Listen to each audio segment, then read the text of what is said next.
நாக்குக்கு ருசி தரும் வேளையில் மாங்கனி அகம் கனிந்தது என்ன, சுகம் விளைந்தது என்ன. பெண்மை கொண்ட கண்மணி உன்னை கண்டு கொண்டாள், இரு கண்ணில் வெண்ணிலா அவள் கொண்டு வந்தாள்.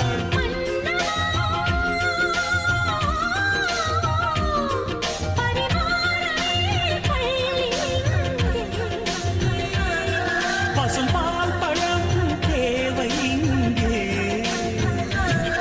இந்த ராகங்கள் நெஞ்சுக்குள்ள பொங்குகின்ற பொன்வேளை.